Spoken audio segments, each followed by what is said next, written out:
మీ పిల్లలు ఫారెన్లో చదవాలనేది మీ కల? మీ కలను నిజం చేసే ఏకైక సంస్థ విదేశ్ కన్సల్ట్స్.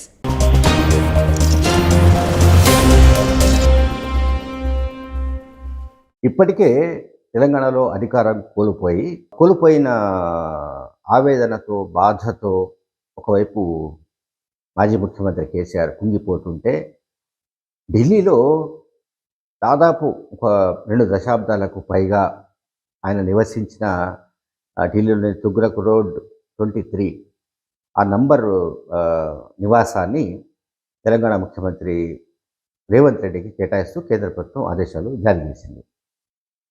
ఇప్పటికే ఆయన హయాంలో నిర్మించిన ప్రగతి భవన్ కాంగ్రెస్ ప్రభుత్వం పరమైంది. కాంగ్రెస్ ప్రభుత్వం దాన్ని ప్రజాభవన్గా మార్చేసింది. ఉప ముఖ్యమంత్రి మట్టి విక్రమార్క నివాసంగా కూడా దాన్ని మార్చారు. మరోవైపు ప్రజాదర్బార్ కార్యకలాపాలు జరుగుతున్నాయి, ప్రజావాణి కార్యకలాపాలు జరుగుతున్నాయి. ఢిల్లీకి సంబంధించి చెప్పారు, తుగ్లక్ రోడ్లో కేసీఆర్ నివాసాన్నే ఇప్పుడు రేవంత్ రెడ్డి నివాసంగా మారుతుంది. దానికి సంబంధించి కొన్ని రిపేర్లు ఏవో చేస్తున్నట్టుగా సమాచారం అందుతోంది. అయితే ఇప్పుడు మనం మాట్లాడాల్సింది ఏంటంటే పవర్ పాయింట్ ప్రెజెంటేషన్. గతంలో మనందరికీ తెలుసు, మొట్టమొదటిసారి మనందరికీ టెక్నాలజీ పెరిగిన తర్వాత బహుశా ఫస్ట్ టైం అనుకుంటాను, ముఖ్యమంత్రిగా కేసీఆర్ ఉన్న కాలంలో కేసీఆర్ గారు ఒక పవర్ పాయింట్ ప్రెజెంటేషన్ ఇచ్చారు. ఇరిగేషన్ ప్రాజెక్టుల గురించి, ఇరిగేషన్ రంగం గురించి, కాళేశ్వరం ప్రాజెక్టు గురించి ఇచ్చారు.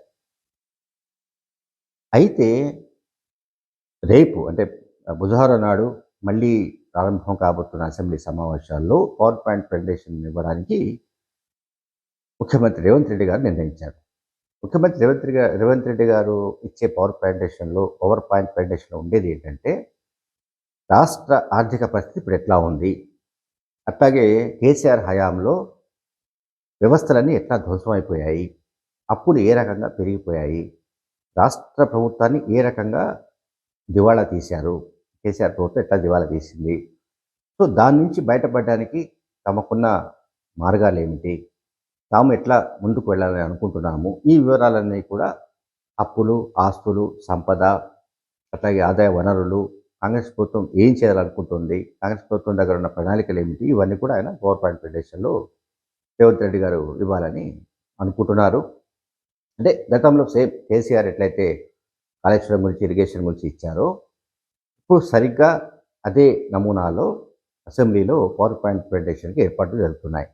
అసెంబ్లీలో భారీ స్క్రీన్లు ఏర్పాటు చేసి అందులో రేవంత్ రెడ్డి గారు మొత్తం అంటే రాష్ట్ర ఆదాయ వనరులు, వస్తున్న రాబడి, ఖర్చు వగైరా వగైరా అన్ని వివరాలతో పాటు అంటే మొత్తంగా ఆర్థిక పరిస్థితి గురించి ప్రత్యేకంగా వివిధ రంగాలకు సంబంధించిన విషయంలో శ్వేతపత్రం ఆల్రెడీ రిలీజ్ చేయాలని, వైట్ పేపర్ రిలీజ్ చేయాలని కూడా డిసిషన్ తీసుకునే విషయం మనందరికీ తెలుసు.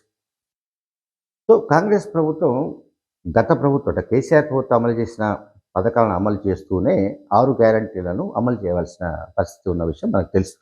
అయితే కాళేశ్వరం ప్రాజెక్టు గురించి కేసీఆర్ గారు ఎంత ఘనంగా, ఎంత గొప్పగా, ఎంత అద్భుతంగా, ఎంత దాని ఏమంటారు ఒక అంటే దృశ్యమాలికను చూపెట్టారో, సరిగ్గా మేడిగడ్డకు సంబంధించిన బ్యారేజ్లో ఒక 3 పిల్లర్లు కుంగిపోయిన ఘటన ఏదైతే ఉందో మొత్తం కేసీఆర్ ప్రభుత్వానికి మాయని మచ్చను తెచ్చిపెట్టింది.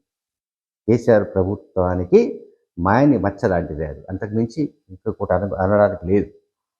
ఎందుకంటే ఎల్ఎన్టీ ప్రతినిధులు ఎవరైతే ఎల్ఎన్టీ సంస్థ దాన్ని నిర్మించింది మేడిగడ్డ బ్యారేజ్, ఎల్ఎన్టీ సంస్థతో ఇరిగేషన్ మంత్రి కెప్టెన్ ఉత్తమ్ కుమార్ రెడ్డి మేడిగడ్డ బ్యారేజ్ గురించి ప్రత్యేకంగా సమీక్షించినప్పుడు ఎల్ఎన్టీ ప్రతినిధులు చెప్పినట్టుగా వచ్చిన వార్తలు ఏవైతే ఉన్నాయో అవి చాలా దిగ్భ్రాంతిని కలిగిస్తున్నాయి. అప్పటి ముఖ్యమంత్రి కేసీఆరే డిజైన్ చేశారు, మేము కాదు, మాకు సంబంధం లేదు అని చెప్పారు.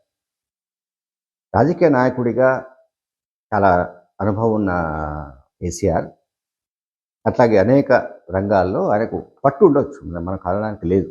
అనేక రంగాల్లో సాధికారత ఉండొచ్చు, అనేక విషయాల పట్ల ఆయనకు సమగ్ర అవగాహన ఉండొచ్చు. బట్ ఒక ఇరిగేషన్ ప్రాజెక్టులోని బ్యారేజెస్, వీటికి సంబంధించిన డిజైన్స్ ఆయన ఎట్లా రూపకల్పన చేశారనేది మనకెవరికి అంత చిక్కని ప్రశ్న. అంటే ఆయనలో ఒక ఇంజనీర్ కూడా ఉన్నాడని మనం అనుకోవాలా అనేది తెలియదు. ఒక ఎల్ఎన్టీ ప్రతినిధులు చెప్పిందే నిజమైతే.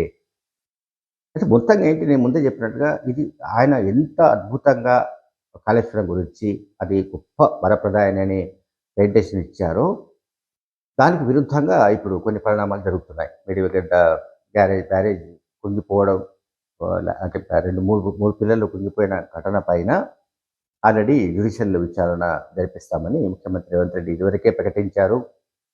హైకోర్టు ప్రధాన న్యాయమూర్తికి లేఖ కూడా రాయబోతున్నారు. సో, హైకోర్టు ప్రధాన న్యాయమూర్తి సిట్టింగ్ జడ్జిని ఆయన నియమించే అవకాశం ఉందా? లేక మాజీ జడ్జిని ఎవరైనా అపాయింట్ చేసే అవకాశం ఉందా అనేది తెలియదు. కానీ జ్యుడిషియల్ విచారణ అయితే జరిగే అవకాశాలు గ్యారంటీగా కనిపిస్తున్నాయి. ముఖ్యమంత్రి రేవంత్ రెడ్డి గారి దూకుడు చూస్తే అత్యంత త్వరలోనే బహుశా బీఆర్ఎస్కు సంబంధించిన కొంతమంది ప్రముఖులు, అట్లాగే కొంతమంది ఇంజనీర్లు కూడా, ఇంజనీరింగ్ అధికారులు కూడా బహుశా బోనులో నిలబడే అవకాశాలు స్పష్టంగా కనిపిస్తున్నాయి. ఇప్పటికే పిసిసి తరఫున ఒక పిసిసి ఉపాధ్యక్షుడు నిరంజన్ హైకోర్టులో కాళేశ్వరం అదే మేడిగడ్డ పైన ఒక పిటిషన్ దాఖలు చేశారు. ఆ పిటిషన్ హైకోర్టులో విచారణ కూడా జరుగుతోంది. ఆయన డిమాండ్ చేస్తుంది ఏంటంటే, హైకోర్టులో వేసిన పిటిషన్ ఏంటంటే, ఈ ఈ మేడిగడ్డ బ్యారేజ్ కుంగిపోవడానికి గల కారణాలను దర్యాప్తు చేయడానికి సిబిఐకి అప్పగించాలంటూ ఆయన పిటిషన్ వేశారు. అలాగే ఈ హైకోర్టు సిట్టింగ్ జడ్జి, మాజీ జడ్జి ఇదంతా కూడా హైకోర్టు చీఫ్ జస్టిస్ డిసిషన్ తీసుకునే అవకాశం ఉందనుకోండి. మొత్తంగా మనం గమనించాల్సింది ఏంటంటే, ముఖ్యమంత్రిగా బాధ్యతలు చేపట్టిన రేవంత్ రెడ్డి గారి పైన ప్రజలకు ఎన్నో ఆశలు, లేకుంటే ఎన్నో రకాల ఆస్పిరేషన్స్ ఉన్నాయి, ఆకాంక్షలు ఉన్నాయి. పైగా రేవంత్ రెడ్డి స్టైల్ చూస్తుంటే ఆయన అత్యంత సాహసోపేతమైన నిర్ణయాలు తీసుకుంటారని కూడా ప్రజల్లో ఒక గట్టి నమ్మకం ఉంది. ఆ మేరకు ఒక అభిప్రాయం కూడా విస్తరిస్తోంది, బాగా బలపడుతోంది కూడా. అది ఇక్కడ మనం మర్చిపోవడానికి లేదు.